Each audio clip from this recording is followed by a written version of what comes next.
Bonjour à toutes et à tous, c'est Hermès, j'espère que vous allez bien. Bienvenue sur les rois du Bitcoin. On va parler un petit peu du Bitcoin qui a fait une très très belle clôture en weekly, donc ça c'est très très positif, c'est extrêmement bullish. On va y revenir un petit peu après en détail. Également, je vous invite d'ores et déjà à rejoindre le Discord des rois du marché. On y enseigne en fait une stratégie qui s'appelle la stratégie des 4 rois que j'ai écrite et qui m'offre d'excellents résultats sur le moyen et long terme. Donc je rappelle que je ne suis pas un trader court terme et un day trader. Par contre, j'aime bien parler au quotidien du Bitcoin et des mouvements des capitaux, à la fois sur les cryptoactifs et à la fois sur les marchés traditionnels. Et j'aimerais en fait que vous puissiez vous imprégner pour trouver votre propre stratégie de trading si vous êtes plutôt investisseur moyen-long terme. En tout cas, c'est ce que moi je suis et j'essaie de créer une communauté en ce sens. Et pourquoi pas en s'imprégnant de la stratégie des 4 rois. Donc on va parler du Bitcoin. On va parler aussi d'un biais psychologique concernant la dominance du Bitcoin qui est lié à 2 raisons. Et ça, on va en parler aussi. Et j'aimerais un petit peu vous parler du spot, des dérivés, et on finira sur 2 altcoins dans lesquels je suis investi récemment. Un qui est probablement normal et un deuxième qui est purement psychologique. Donc c'est Band et Bitcoin Diamant. On va en parler tout de suite. Alors concernant le Bitcoin, je vais passer tout de suite en weekly. Ce sera beaucoup plus facile. On a bien vu qu'on venait de clôturer notre bougie. Donc peut-être pour vous c'est des bougies vertes, moi c'est des bougies bleues. Je préfère le bleu que le vert. Et ça permet de gober aussi un certain nombre de biais psychologiques que j'aurais pu mettre à la place du rouge, du violet, mais c'est pas très très grave. Donc là, on a bien vu que notre clôture en weekly s'est fait au-dessus de la précédente en fait clôture en weekly de notre précédent ATH du 12 avril, de la semaine du 12 avril, et qu'on est venu clôturer en fait dans la mèche. Alors cette mèche peut sembler est-ce qu'on doit en tenir compte, est-ce qu'on ne doit pas en tenir compte, etc. On peut complètement en tenir compte. Par contre, le fait de clôturer dans une mèche et au-dessus d'une bougie pleine, c'est un signal extrêmement bullish. D'ailleurs, on va revenir un petit peu dans le passé, si ça permet de nous aider et de gommer certains biais psychologiques. Donc, ce qui s'était passé sur les précédents ATH, je parle vraiment de bougies d'ATH, rappelez-vous, c'était ici, en décembre 2017, lorsqu'on est venu clôturer, je ne sais pas si vous vous souvenez, c'était la semaine du 30 novembre 2020. On a bien clôturé ici, vous voyez cette bougie pleine ici. Donc on a bien clôturé dans la mèche à ce moment-là du précédent ATH. Il y a un tout petit pullback et derrière, boum, c'est parti, très fort. On revenait un petit peu en arrière. Est-ce que c'est systématique? Je vais zoomer ici. Donc à chaque fois c'était des précédents ATH. Donc c'était le 4 septembre 2017. On a vu un énorme pullback. Ça avait bien fait mal d'ailleurs ici. On avait perdu 35%. Voilà, on était revenu en fait chercher ce précédent sommet, le précédent high, toujours dans une dynamique haussière à ce moment-là. On était venu clôturer, regardez cette bougie-là, clôturer dans la bougie. Est-ce qu'on aurait pu avoir un petit pullback? C'est possible, bien évidemment. Mais derrière, regardez ce qui s'est passé. Boum! Grosse hausse stratosphérique. On continue, on peut baisser. On revient ici en juin 2017. Encore toujours dans un précédent ATH. Je rappelle qu'on vient en arrière. Donc à chaque fois qu'on a des sommets, ce sont des ATH en réalité. On retrouve un énorme pullback qui ne vient pas rechercher ce précédent ATH, ce précédent ITC. Mais on vient bien clôturer cette bougie pleine au-dessus des dernières bougies et au-dessus des dernières mèches. Derrière, boum, on repart. Ensuite, on revient en mars. Exactement pareil, on vient chercher une bougie pleine, ici en weekly, derrière, boum, attention à ce type de choses. À chaque fois, on revoit ces pullbacks. Donc, ne pensez pas que si on clôture actuellement, voire au-dessus de la mèche des 65 000 $, on ne peut pas se manger dans les dents quelque chose comme ceci, de moins 57%. D'ailleurs, je vous le présente, en 1000, c'est très fort probable. Il y a plus de chances qu'on revienne titiller sur notre magnifique roi de pique. Alors, hors stratégie, parce que moi, j'utilise la stratégie des 4 rois. Donc, aller chercher un sommet, pour moi, ça sort complètement de ma stratégie. Mais beaucoup d'investisseurs peuvent acheter des ATH. C'est complètement logique. Ça permet en fait de parler énormément dans les médias, etc. Donc, ça peut être intéressant. Ici aussi, on voit un super pullback qui vient pile rechercher ici le précédent sommet. D'accord? Donc, toujours dans une dynamique haussière. Et on repart un petit peu plus loin. On ne va pas tous les faire. Donc, vous avez compris. Mais dans l'idée... On vient ici chercher la clôture de la bougie en weekly. On vient ici même si c'est une bougie rouge clôturée ou la bougie bleue clôturée, mais on vient clôturer juste au-dessus des mèches, on est d'accord? Bah derrière, boum, et toujours notre fameux pullback. D'accord? Donc ceci, c'est totalement possible de l'avoir. Hein. Pardon. C'est totalement possible de l'avoir. Hein. Ici, et ici, énorme. Donc j'en avais parlé dans une précédente vidéo. Ne pensez pas que lorsqu'on aura clôturé au-dessus des 65 000 $, même si toutes les planètes seraient alignées, ta séance renversée, sortie du range énorme de plus ou moins 50 ou 100%, ça ne veut pas dire qu'on n'aura pas des pullbacks de 50 ou 60% ou 35%. D'accord? Même si à cette époque-là, le marché était beaucoup moins liquide, ça n'empêche qu'on peut avoir des pullbacks de 25, 30% jusqu'à, je sais pas, je vais dire un chiffre complètement hasardeux, 260 000 $ ou 300 000 $. D'accord? Donc ça, c'était la première chose. Extrêmement bullish. Moi, je travaille en daily et en weekly. Et ce signal-là est un signal extrêmement fort. D'accord? Et c'est un signal bullish. OK? Alors également, on peut très bien traverser. Ça, c'est important aussi. Nous sommes dans une dynamique haussière en weekly. D'accord? On peut très bien clôturer par là. Et on peut très bien nous faire un plus bas ici. Hein, notre lot pour repartir après derrière. D'accord? Donc ce serait très intéressant, pourquoi pas, d'acheter ici pour les retardataires. N'achetez pas là, hein, parce que beaucoup ici risquent de capituler avant même d'être partis dans le deuxième bull run, entre guillemets. Si deuxième bull run il y a, ou poursuite du bull run il y a. Ok? On protège l'opposition, on fait du trading raisonné, mais acheter un ATH n'a jamais été une mauvaise solution comme on a pu le voir sur le Bitcoin précédemment. D'accord? C'est pas pour autant qu'il faut se surexposer. Ok? Et encore moins de vendre nos altcoins pour acheter du Bitcoin. Et ça, je vais vous expliquer juste après pourquoi. Également, on va passer toujours à cette fameuse dominance. On y va. Donc, peut-être que vous l'avez vu, hein, je vais y passer vite, mais si vous avez un portefeuille comme moi qui est un petit peu surexposé en altcoin, vous voyez que votre dominance par rapport à votre compte, moi je suis sur Binance par exemple, vous pouvez avoir sur FTX, je dis une bêtise, vous avez 4 bitcoins. Et en fait, au fur et à mesure que le Bitcoin augmente, vous allez retrouver votre capitalisation de altcoin vis-à-vis de votre Bitcoin qui va passer à 3,7 par exemple, puis 3,6, puis 3,5.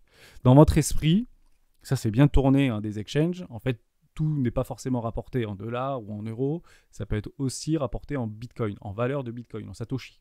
Ok? Et là, vous voyez, mais je ne comprends pas, mon portefeuille en Bitcoin, il fond. Alors, je prends un petit peu de valeur, mais vous vous dites au fond de vous, mais si j'avais plus de altcoin, j'aurais que du Bitcoin et j'aurais encore plus gagné. Enfin, vous avez raison. Sur le court terme, vous avez tout à fait raison. Si vous voyez votre valorisation de portefeuille en Bitcoin diminuer, en effet, si vous aviez beaucoup plus de Bitcoin que d'altcoin, votre portefeuille en euros ou en dollars aurait augmenté. D'accord? Mais on va les voir par rapport à la dominance. Parce que moi, j'ai vu quelque chose qu'on parle peut-être peu actuellement sur les réseaux et sur les communautés, sur la dominance du Bitcoin. Donc c'est la market cap dominance, d'accord, le Bitcoin vis-à-vis de l'ensemble du market cap du marché. Donc là, on est comment là? Qu'est-ce qu'on voit? Et encore une fois, on n'agit pas par rapport à ce que l'on pense, parce que là, ce que l'on pense et ce que l'on croit, c'est que Bitcoin est beaucoup plus fort que les altcoins, et ça, ad vitam aeternam.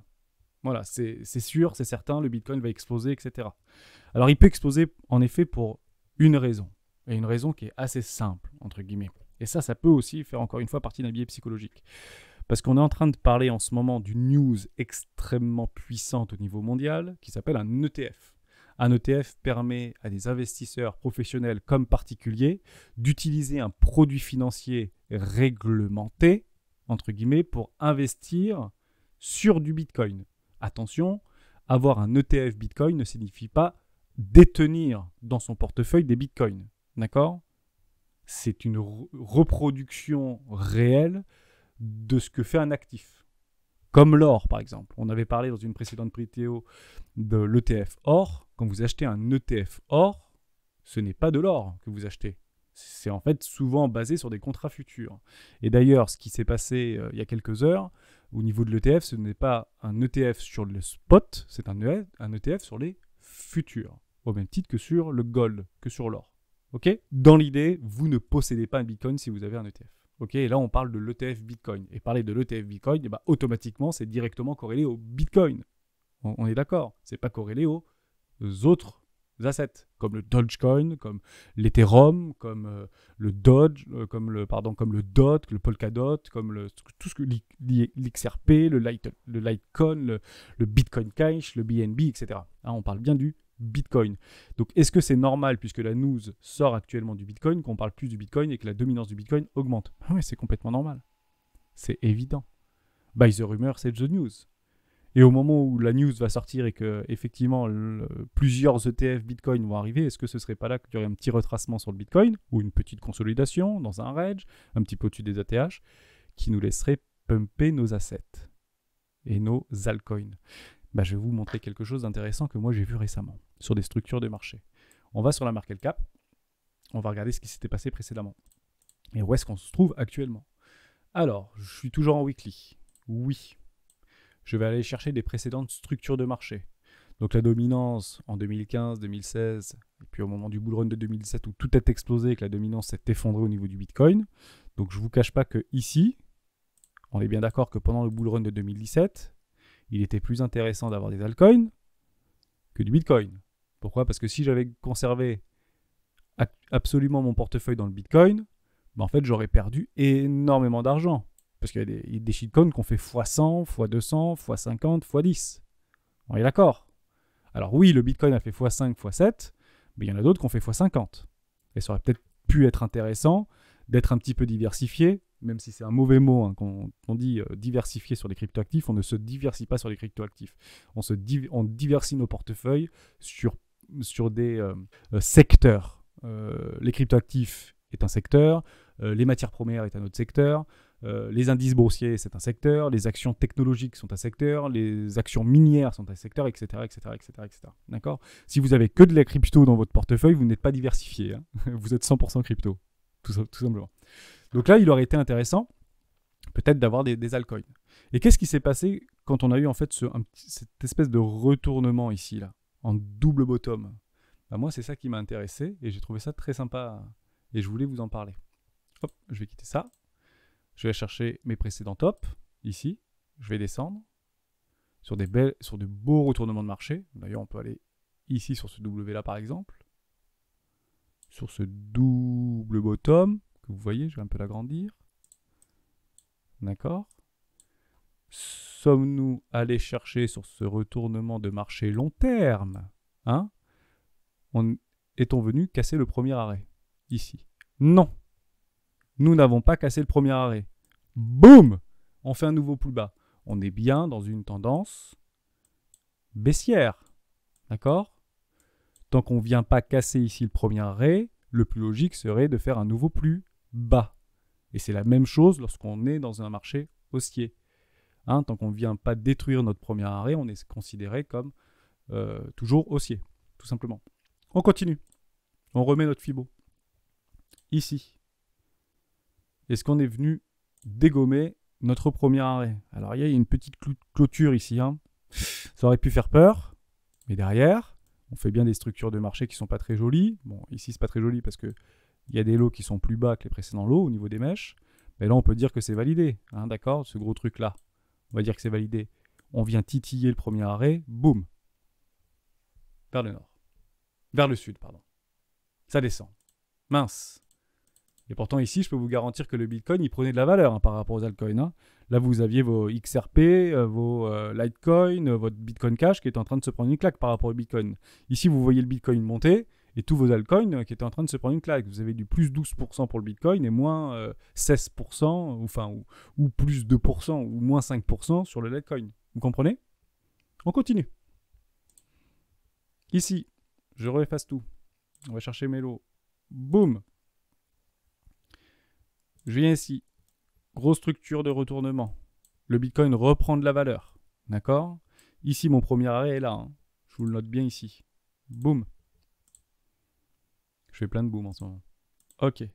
On vient titiller. Non, on consolide. On rejette, on rejette. On aurait très bien pu imaginer continuer hein, comme ça. Hein. D'accord? Je vous dézoome un peu, mais c'est ça. Hein. On est vraiment dans une dynamique baissière. Tant qu'on ne retourne pas de façon long terme, par un break ici et par la cassure de notre premier arrêt. D'accord? Sur toute notre match baissier là. tous nos bear markets, entre guillemets, la dominance du Bitcoin. On consolide sous le premier arrêt, donc on travaille le premier arrêt, on y va. D'accord.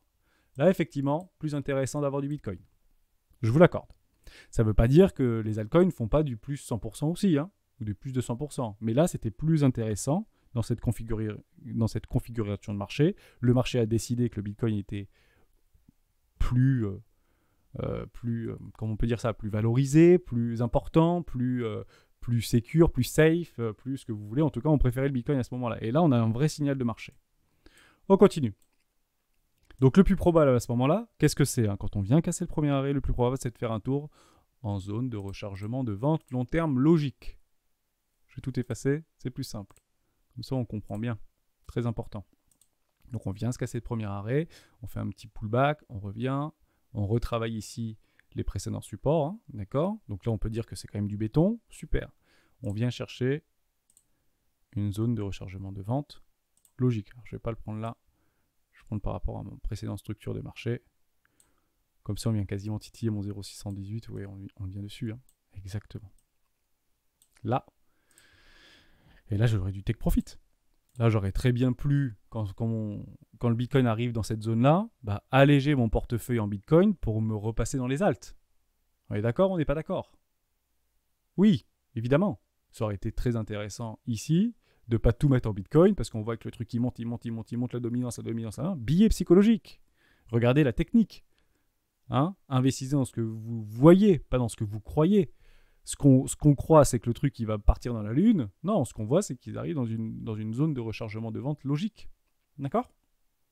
Bon, finalement, on n'est même pas allé faire ce tour-là. On est venu le titiller à quelques dollars près ou quelques indices près, quelques points près, là. Mais malheureusement, on rejette. Aïe, ça fait mal. Ça, c'est pas cool. Et on se prend du moins 50% encore dans la vue.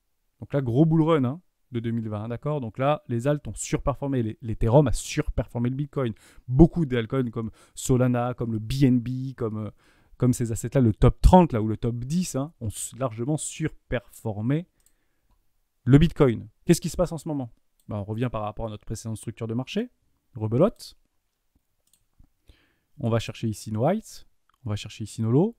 En effet, nous sommes en train de travailler sur une structure de marché de retournement long terme. Je rappelle que nous sommes en weekly. Mais tant qu'on ne vient pas casser ceci, premier arrêt, là, comme ceci, on ne verra peut-être pas très bien. Voilà, premier arrêt. Quel est le plus probable? Quel est le plus probable si on ne vient pas casser ici nos 32, nos 38,2?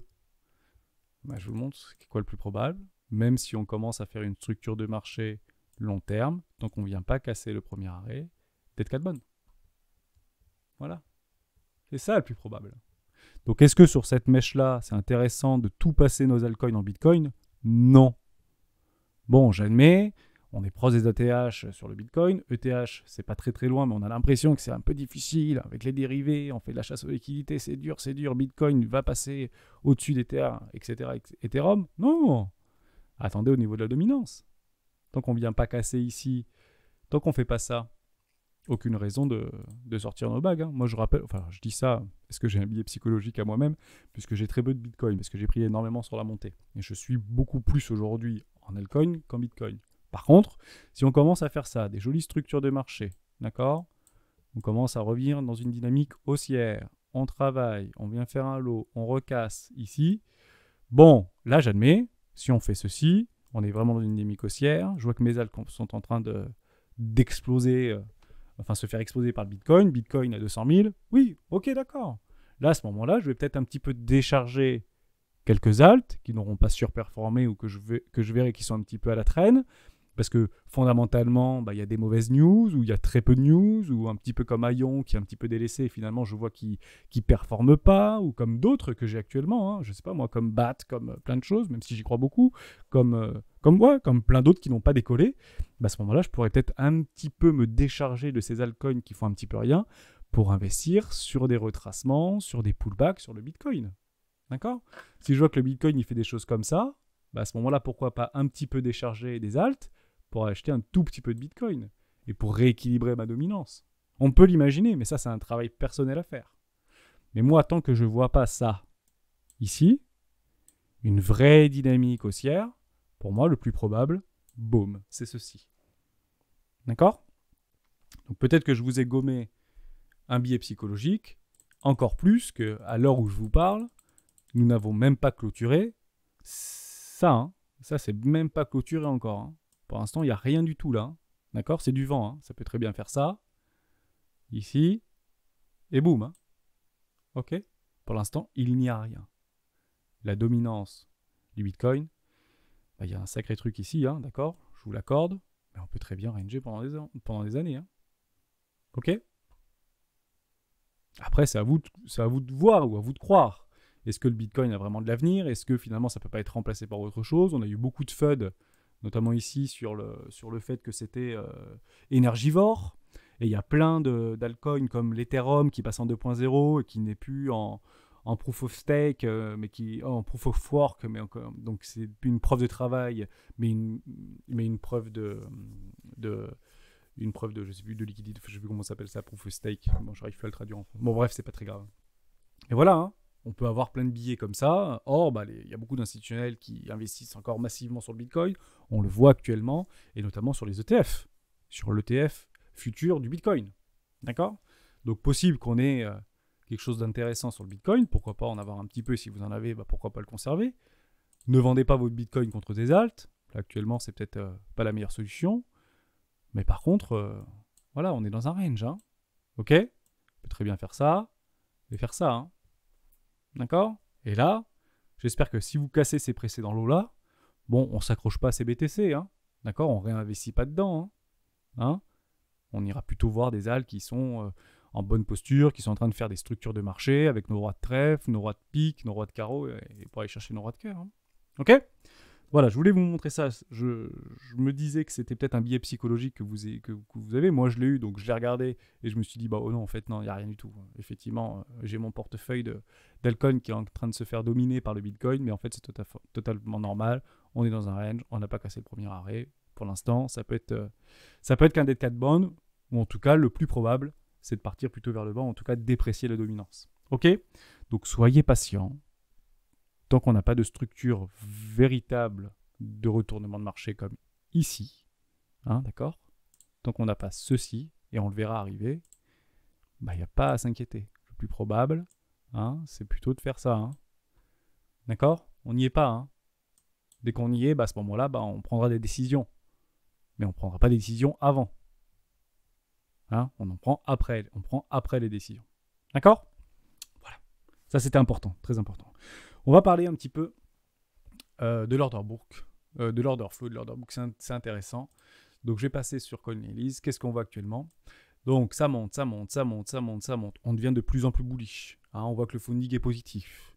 On voit que sur nos perpétuels de Binance Future, on voit, attention, il y a plus de positions longues que de positions short. C'est normal, il faut à un moment donné prendre ses profits. Hein. Je vous rappelle que d'avoir des positions en levier d'achat ou de vente, ça coûte de l'argent. Donc à un moment donné, c'est normal que des positions longues, des positions short se coupent, parce qu'on vient les liquider, et des positions longues sous les résistances, c'est pas la meilleure idée, mais si vous avez des positions short qui se font liquider, c'est normal que le ratio entre les comptes se déséquilibre. Si on était à 50-50 mais que ça monte, ça ne veut pas dire qu'il y a beaucoup plus de longues, ça veut peut-être aussi dire qu'on est en train de dégommer du short. D'accord? Bon, néanmoins, on voit qu'il y a quand même pas mal de comptes, effectivement, en levier d'achat qui sont en train de s'ouvrir. Ouais, et ça, on le voit très bien ici, sur le ratio long-short. Hein. Ça, c'est ce que je viens de vous dire. Mais ici, est-ce que c'est pas plutôt du levier d'achat? Bah, il semblerait bien. Hein. Ici, c'est plutôt du levier d'achat. Parce qu'ici, on voit que nos spreads sont très largement positifs. Et ici, notre funding est très largement positif. Alors, est-ce que ça veut dire que ça va forcément tomber? Non, pas du tout. Pourquoi? Parce qu'on peut très bien, ici, être ici. Hein, le jour où on verra des choses comme ça, comme ça, comme ça, on commence à se dire, ouh, on est peut-être un petit peu, on est peut-être un peu chaud là, non? Moi, ce qui m'intéresse, c'est quand on voit ce genre de choses. C'est ça qui fait réfléchir. Là, on était à 100 000 bitcoins de leverage. D'accord? 100 000. On était sur les 65 000. Aujourd'hui, on est sur les 135 000 bitcoins leveragés. Et on est à 60 000. Donc, on voit bien qu'on a beaucoup plus de bitcoins ici, sur ce pic. D'accord? On a beaucoup plus ici de Bitcoin leveragé que ici. Alors, est-ce que c'est majoritairement du long? Est-ce que c'est majoritairement des shorts? Ou est-ce que c'est, bon, assez kiff-kiff? Assez kiff-kiff. Bah, on peut imaginer que là, sur du court terme, il y a un tout petit peu plus de levier d'achat. C'est pour ça que je dis, ce serait bon pour le marché, et ça je l'ai répété dans plusieurs vidéos, bah, un petit pullback pour essayer d'aller chercher des vendeurs un peu agressifs, là, pour aller chercher ces lots-là, pour bien faire dégonfler l'open interest, et pourquoi pas en fait reprendre le dessus pour dire, allez c'est bon, c'est la fin, on était dans un range, donc on repart vers le bas du range sur les 30K ou sur les 40, là ça pourrait nous donner un petit peu d'air pour décharger le train. Pourquoi? Parce que généralement, même si la direction est voulue, même si la direction, par des très gros portefeuilles, par des institutionnels, est peut-être connue à l'avance. En tout cas, ils vont tout faire pour partir dans une direction qu'ils auraient en amont décidé. Hein, c'est pas la petite bonheur la chance. Eux, ils se protègent, ils protègent leur portefeuille, etc. Mais on peut imaginer que les dérivés, en fait, sur les marchés financiers, ça alourdit le train. Que ce soit à la hausse ou à la baisse, à l'achat ou à la vente. Exemple, si votre décision c'était de partir au nord, on va le reprendre ici. C'est très simple hein, en réalité. Hein. Si votre décision c'est de partir au nord, ben, vous ne pouvez pas garder autant de personnes en levier ici. Hein, si votre décision c'est de partir au nord, ben, c'est qu'à un moment donné, il va falloir les sortir. D'accord? Là, il y aura beaucoup de liquidation, beaucoup de liquidation. Ok? D'ailleurs, on voit juste sur ce petit pic là. Là, c'est un joli petit pullback. On va le regarder en 4 heures. J'ai bien aimé là, aller rechercher ces lots-là. Est-ce qu'on est parti, regardez, quasiment au centime près. On est quasiment venu chercher, regardez, hein, on est quasiment venu chercher ici, là, ce petit lot-là. Est-ce qu'on a eu un sacré pic de liquidation? On va le voir. Bon, c'est pas dingue. Bon, il y a eu 12 millions quand même. Hein. 12 millions, c'est quand même pas rien. Et voilà, hein. On peut pas les faire gagner ces gens-là. Vous pouvez pas acheter ici et que le truc il descende jamais, c'est impossible. D'accord? Donc il faut, si on veut aller dans une direction, bah, le plus rentable entre guillemets, bah, c'est d'avoir un minimum d'acheteurs. Je rappelle et je le répéterai jamais assez, le marché doit monter avec un minimum de personnes et descendre avec un maximum de personnes. Alors il y a un deuxième biais psychologique qui tourne un petit peu sur les réseaux, c'est par rapport aux order books. On va y aller sur les order books. Au niveau d'OKEx, donc ça c'est nos marchés asiatiques, ils s'en foutent complet, ils montrent les ordres, bah c'est génial. Là on voit qu'il y a des murs d'achat ici, hein, sur les 48 000. Ils n'ont pas bougé hein, depuis quelques semaines. Bon, on a vu qu'ici ils avaient arrêté depuis le 6 octobre, depuis cette hausse-là, bah, ils avaient enlevé leurs order books ici. Est-ce qu'ils pensent qu'ils ne peuvent plus aller? Bonne question. Est-ce qu'on ne peut pas éclater ce truc-là et de partir dans les enfers? C'est pas impossible. En tout cas, là, il y a beaucoup de Bitcoin sur les 48 000. Hein. Il y en a aussi beaucoup sur les 43, il y en a aussi beaucoup sur les 38. Alors, avant qu'on arrive là, il y a du temps qui va se passer. Après, on est dans un range, hein. On le répète. Hein. Et on va regarder autre chose parce que c'est gratuit. Hein. Vous pouvez y aller sur Trading Light, sur Bitfinex, au niveau de Bitcoin. USD, sur Bitfinex. C'est là où en fait l'order book est le plus entre guillemets fourni, le plus lisible. Bon, on voit qu'il y a un mur d'achat ici. Un mur de vente, pardon. Ici. Alors ça veut dire quoi? Ça veut dire on n'arrivera jamais à le passer, parce que biais psychologique ou en bas. Vous vous rappelez ici qu'on n'avait pas donné l'occasion aux acheteurs hein, d'acheter ici. Hein. Tout le monde disait Bitcoin à 38 000, regardez OKEx, il y avait plein de murs de vente. Il y a plus, les order books sont extrêmement fins, on va aller chercher ici pour repartir là. Et si jamais on cassait là, bah, c'était la fin du monde. Ce qui n'est pas impossible dans un sens. Bon, tous les acheteurs qui attendaient là, est-ce qu'ils n'ont pas acheté ici? Est-ce qu'ils n'ont pas acheté sur cette montée-là? Parce que c'est ça que le marché fait. Le marché, en fait, crée de la frustration en permanence. Il n'y a pas un jour où le marché ne crée pas de frustration. D'accord? Alors, est-ce que les vendeurs qui sont là, deux possibilités. Soit on va les faire crier un peu pour aller chercher des pullbacks, et ces gens-là, on va demander de vendre ici. Première possibilité. Et deuxième possibilité, moi c'est dans ma tête ou toute autre chose, bien évidemment, mais deuxième possibilité, je pense qu'il ne serait pas très compliqué de venir éclater ça. Pourquoi? Parce que si je reviens sur mon Bitcoin, je vais revenir sur mon Bitcoin, ici, je pense qu'il y a largement, assez de positions ici en levier, juste là. Là, beaucoup de positions en levier de short que si on commence à transpercer ici, il y aura automatiquement des ordres d'achat obligatoires. Je rappelle qu'un short, c'est une vente future. C'est un achat futur. Donc si vous shortez le marché, vous faites liquider, en fait, vous faites un ordre d'achat au marché. Obligatoire, on vous force à acheter le marché. Donc je pense qu'il y a suffisamment de shorts ici qui vont se faire prendre leur stop, leur short, qui vont être obligés de racheter le marché et qui va avaler en fait toute la liquidité de vente entre guillemets. Et pourquoi pas des institutionnels. Peut-être qu'il y a pas mal d'institutionnels qui sont ici en train de vendre pour protéger leur position, pour dire bon allez, nous c'est bon, on est tranquille, ou des particuliers qui ont un peu peur, d'accord, qui vont se faire tout simplement aspirer par des leviers de short qui vont se faire liquider.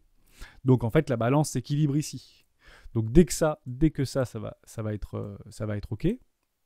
Bah oui, effectivement, là pour le coup, ça peut être assez violent. Là, on peut partir assez fort. On n'y est pas. Mais là, pour le coup, c'est du 60-40 là. Et là, on vient de clôturer une bougie weekly dans la mèche du précédent ATH. Enfin, à un moment donné, partez du principe que les gens qui sont là, les vendeurs en déni qui disent non, c'est le bear market, c'est un dead cat bond, c'est un dead cat bond, là ils sont sous l'eau. Voilà. J'espère que beaucoup de gros ici qui ont vendu ont acheté ici, massivement. Voilà. J'espère que des gros qui étaient là, ils n'ont pas attendu là. Et peut-être que les gros qui étaient là, qui ont vendu là, ils ont pris des profits ici, ils ont aidé leur position et puis ils attendent le signal pour acheter massivement là. Pourquoi pas. En tout cas, les vendeurs là, ils ont encore beaucoup, je pense, de liquidité. Alors, est-ce qu'ils ont tout mis là? Bonne question. C'est sûr que non. Peut-être qu'ils attendaient plus bas, mais c'est pas grave, ils ont le temps. Peut-être qu'ils attendent le signal. Ici, pour pousser le truc à la lune. Mais je le répète, toujours intéressant d'avoir un petit pullback pour essayer de nettoyer le marché, pour décharger le train toujours un peu. Là, comme ça, ce serait pas mal ici, là, pour repartir. Même si on fait un nouvel ATH. Du moment, j'ai envie de dire qu'on clôture pas la semaine au-dessus de ça, on peut toujours faire ça, et faire ça, d'accord? C'est pas parce que vous avez une bougie qui va chercher les 66 000 que c'est gagné. Il faut vraiment attendre les clôtures, et cette clôture-là est très bullish. Ok pour ça. On passe sur deux altcoins que j'ai vus. Un, Band, et deux, Bitcoin Diamond. On y va. Très intéressant, Band. USD. On va aller sur Binance. Hop. Voilà. Formidable. Donc j'ai acheté. J'ai eu un pending exécution qui a été exécuté. D'accord, sur une petite mèche. Donc je l'ai laissé, je l'ai remis en fait tout à l'heure pour vous montrer un petit peu que c'est pas très grave si ça part. On peut toujours aller chercher nos road pick. Et mon road pick, il est ici. Ok. Donc qu'est-ce que je vois ici? J'ai l'impression. Donc c'est une top crypto, 200 millions de market cap, Oracle, Polkadot. Moi j'aime bien les oracles, un petit peu comme Link. J'aime bien les oracles. Pour les gouverner tous. L'interopérabilité, etc. L'usage, le machin, les oracles, j'aime bien. Bon, c'est un oracle Polkadot. Bon, je me suis aperçu que ce truc-là, je l'avais déjà vu il y a très très très longtemps et on le revoit de plus en plus sur des figures de marché. Donc on va regarder, est-ce que j'étais bien dans ma stratégie des K3. Je vais chercher mes précédents lots, là j'ai une super structure de marché, les venture capital qui prennent en fait leur profit sur ces montées-là, d'accord, les excès finales, super, on va chercher des bougies énormes, il manque de la liquidité, on fait une magnifique structure. Alors les venture capital, ce sont les premiers à arriver, gros portefeuille qui accumulent ici, et leur objectif c'est de prendre très rapidement des profits. Eux ils n'attendent pas ce genre de truc, c'est eux qui font ce genre de truc. Ils n'attendent pas, c'est eux qui le font. Donc généralement, ils prennent beaucoup de profit là. Ensuite, ils vont recharger ici. Ils poussent le prix. Ils viennent recharger ici. Donc ils vendent ici. Ils viennent recharger ici. Et indéfiniment. Ça ne monte jamais jusqu'à la lune. On le répétera jamais assez, mais c'est important. Ne pensez pas qu'un machin qui est ici, il ne reviendra jamais dans sa zone de rechargement. Enfin, on vous le prouve. Regardez. On ne peut pas être plus précis. Oh, pardon, je ne voulais pas faire ça. Est-ce que j'arrive à l'attraper, ce truc-là? Oui. Voilà. Est-ce que je suis pas arrivé dans ma classe éco aussi complètement? On y est plat dedans. J'ai des structures magnifiques, des structures de marché dans ma classe éco ici. Je vous le remarque. Ok? D'accord? On n'achète jamais ça. On attend que ça reconsolide avec des jolies structures de marché. Donc je peux mettre un ordre là par exemple, à ce moment-là, ici. J'attends moins 50%, moins 40%, je peux mettre un stock ici. Puis après, j'attends une jolie structure de marché sans aller dégommer les précédents lots. Ok, ou les plus patients, ils attendent une jolie structure de marché, la clôture. Bon, ils se prennent du moins 50% dans les dents. Il faut tenir, désolé, parce que ça arrive souvent. Vous voyez cette bougie là, elle est pas gentille. Hein, là, vous avez une super structure de marché en weekly. Hein. Je vous rappelle que je suis en weekly. En une semaine, le machin, il fait moins 60%. Hein. Il revient dans les cordes. Hein. Et derrière, la semaine d'après, il fait plus 100% ou plus de 100%. Bon, on est sur les marchés crypto-actifs. Hein. Il faut se tenir. Hein. Moi, j'ai pas de stop. Hein. Parce que là, c'est la chasse au stop et la chasse aux acheteurs futurs millionnaires. Hein. C'est difficile de tenir. Hein. Psychologiquement, c'est dur. Hein. Et pensez pas que si on part dans la stratosphère avec Bitcoin à plus de 65 000 $, 80 000 $, il n'y aura pas des trucs comme ça. Hein. Peut-être moins profond, mais même 30% sur un portefeuille, ça fait mal. Hein. Ok ? Donc après, j'ai une super structure de marché en M. Qu'est-ce que j'attends derrière ? Un W. Pour annuler la précédente. Est-ce que j'aurais pu acheter ici, là ? Oui, j'aurais pu acheter ici. Bon, là, le Bitcoin, c'était Bitcoin à 0. Je vous l'avais déjà dit dans une précédente vidéo. Donc, on peut attendre éventuellement une structure de marché. Bon, malheureusement, je l'avais oublié, bande. Ah oui, je regarde pas tous les jours. Mais comme je l'ai vu passer un petit peu sur Polkadot, qu'on en parlait un petit peu sur les réseaux et sur certaines communautés, je me suis dit, bah tiens, je vais mettre un petit pending execution sur un roi de pique et je vais attendre mon roi de pique et elle va regarder. Hop, il est là, mon roi de pique. Formidable. Donc, je l'ai pris. Ok ? Donc oui, c'est pas forcément dans ma première classe. Je veux investir, je vais vous dire un chiffre, mais c'est pas le chiffre que je mets, hein, d'accord ? Je veux investir 10 000 € dans Band. D'accord ? 10 000 € correspond à 1%, 2%, 3% de mon capital. Parce que j'y crois vraiment. Donc je peux aller jusqu'à 4% de mon capital. Et bien sur 4% de mon capital qui correspond finalement à 10 000 €, et ben je vais couper ma position en 4. Je vais acheter 2 500 € ici. Je vais acheter sur ces précédents lots à moins 50, moins 40%, 2 500 ici. Donc voilà, moins 36%. Donc en fait, ça me permet de gommer mon stress. Et ça, je l'explique bien dans la stratégie des 4 rois. Si jamais je me prends du moins 40%, c'est pas grave, il me reste du cash. Par contre, si le truc part à la lune, bah, je suis content parce que je suis dedans. Ok ? Et ça arrive partout et tout le temps. Hein. Et si jamais on continue à aller chercher la mort, à ce moment-là, j'attendrai une jolie structure en weekly et je doublerai ma position. 2500, 2500, 10 000 sur mon capital qui est de 250 000 € par exemple. D'accord ? Et si mon capital est de 1000 €, mon capital total de 2000 €, bah à ce moment-là, je mets 50 €, 50 € et 100 € sur une jolie structure en double bottom de retournement de tendance long terme. D'accord ? Ensuite, j'irai chercher, pourquoi pas 110%, juste aller chercher ces précédents heights là, par exemple, dans cette tendance baissière qui aurait été annulée par un super W ici. Donc ça annule ça. Donc c'est comme si que ça faisait ça. Je vais chercher mes 110% ou j'attends. Chaque fois je suis un peu grabouillis. Hein. Je m'en excuse. Ici ma zone de vente logique. Je prends des profits ici au minimum. D'accord ? Si j'en ai pas pris ici des profits parce que je sais que ce machin est incroyable, j'ai des copains qui travaillent dans cette entreprise, j'ai vu dans plein de communautés que Band, l'oracle de Polkadot, c'est 5 milliards de valorisation, je l'ai vu sur TF1. Oui, d'accord. Ne prenez pas forcément à 110%, mais récupérez votre capital au moins dans cette zone de vente logique. Pourquoi ? Parce que vous n'êtes pas à l'abri que ce truc soit dans un range énorme et que vous arrivez là, boum, et que ça fasse ça et que ça reparte là. Moi, je préfère prendre des profits ici pour pouvoir racheter si vraiment j'y crois ici, plutôt que de me bouffer du moins 70% ou moins 90%. Eh oui, psychologiquement, c'est difficile. Et quand j'ai sécurisé ma position, donc je prends 25% de ma position parce que j'aurais fait un plus 400% là-dedans, non ? À peu près, voilà, plus 700%. Bon, on peut se prendre un petit peu de profit, hein, on va pas s'embêter. À ce moment-là, j'irai chercher mes massifs profits, ici, sur un petit prix psychologique, les 45 € par exemple. Et, bon, j'ai mis 42. Je vais attendre, je vais être patient. Ok ? Bon, la question c'est est-ce que je me suis remboursé ? Non, je crois pas, puisque je n'ai pas reçu de petit texto. Parce que moi, j'ai des alertes hein, quand ma position est prise. Non, pas du tout, pas du tout. Non, je crois que je l'ai pris, 110%. Alors, si c'est là-dedans, moins 50%. Ça peut être intéressant aussi. Hein, les 0,50 n'est pas un retracement Fibonacci, d'accord, mais c'est très utilisé. Hein, Gann nous disait que un marché peut retracer de 50% en moitié moins de temps. Bon, ça marche souvent, mais c'est comme le trading. L'objectif, c'est pas de gagner 100% des cas, c'est d'être rentable sur le long terme. Hein, voilà. Donc intéressant. On verra bien où Bond veut nous amener. Dernier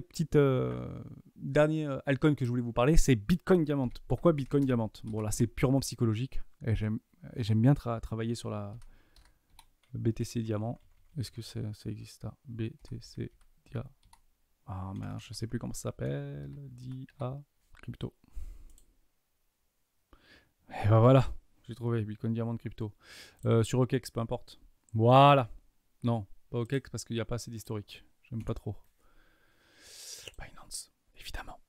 Ok, super. Alors, Bitcoin Diamond, c'est un arc fork de Bitcoin qui a dû s'effectuer envers 2017. Bon, pour un gros bull run, est-ce qu'il y a eu des choses où on fait une partie de la communauté des développeurs de Bitcoin qui a dit non, on ne veut pas aller dans cette direction-là, on va aller dans une autre direction? Bonne question. En tout cas, ce machin, à un moment donné, il a quand même été échangé à près de 100 $. Aujourd'hui, il est à 2 $. Donc moi, je me dis quoi? Je me dis que, bon là, je sais pas ce que c'est, là, peut-être qu'il y a eu une diminution, ou soit c'est une chute vertigineuse, mais je crois pas, parce que je crois que j'avais vu sur un truc que c'était un nouveau protocole où ils étaient passés de 11 € à 1 € ou un truc comme ça. Ils avaient divisé par 10 la valeur pour une raison X ou Y. Donc je crois pas que ce soit vraiment réel, ce truc-là. Bon, ceci étant dit, même si ce truc-là n'est pas réel, bon, on voit quand même que psychologiquement, le machin, il est revenu combler le truc. Hein. Il est remonté sur les 11 $. Enfin, le truc, il est passé de 1 $, 1,5 $ à 11 $. Je fais waouh! Donc moi, je pensais que ce truc avait été mort. Donc c'est pour ça que j'en avais pas acheté et que j'avais pas investi là-dedans.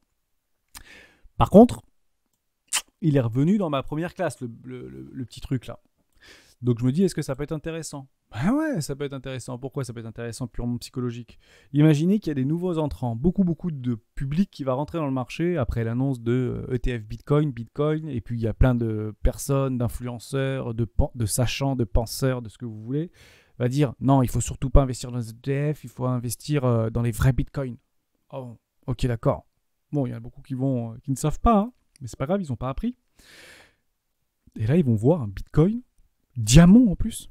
Diamant. À 2 $. Qu'est-ce qu'ils vont faire? Bah, je me dis que peut-être qu'il y en a quelques-uns qui vont dire il y a un petit problème sur le site, on va acheter du Bitcoin Diamond. C'est pareil que le Bitcoin, sauf qu'il est juste 10 000 fois moins cher, quoi.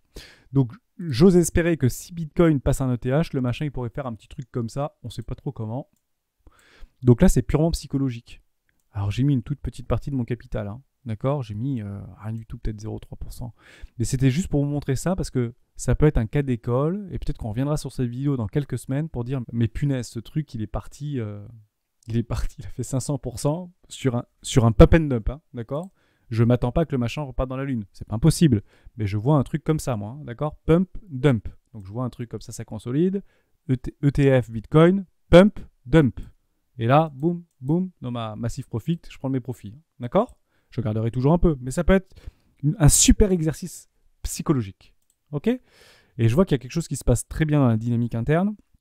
Au niveau de mon MACD, on est toujours dans un enfoncement de vente. Hein, on est survendu ici. D'accord? Mon RSI et ma moyenne mobile est complètement ici. Je vois au niveau de mon OBV qui est toujours croissant. D'accord? Donc des gens qui avaient acheté ici, mais des institutionnels qui ont commencé à accumuler, on voit bien que c'est toujours croissant. Donc ça, c'est très important par rapport à mon point de balance volume croissant. Ça veut dire que les capitaux continuent à rentrer dans ce marché alors que ce machin est complètement mort. Il a perdu 92% de sa valorisation. Il est survendu. Et là, je vois en weekly, hein, on n'est pas en daily, on est en weekly. Et là, je vois une super figure de retournement sur mon MACD en double bottom qui pourrait être confirmée sur le cross des zéros. Partons du principe que si on cross les zéros, pour moi c'est super bullish et je peux récupérer pas mal d'argent ici. En tout cas, pour moi, ce truc n'est pas mort. Voilà, je vous en parler, purement psychologique. Si personne ne connaît le Bitcoin et on se dit bah il y a un Bitcoin diamant là qui est en train de faire des 1000 et des 100 et qui prend 700%, bah j'aimerais juste y être dedans. Donc j'ai pris un tout petit ordre là-dedans. Non, je dis pas que je vais mettre en place la stratégie des 4 rois sur cet asset à racheter si ça continue à descendre. Parce que là on peut se prendre des... Hein, ça peut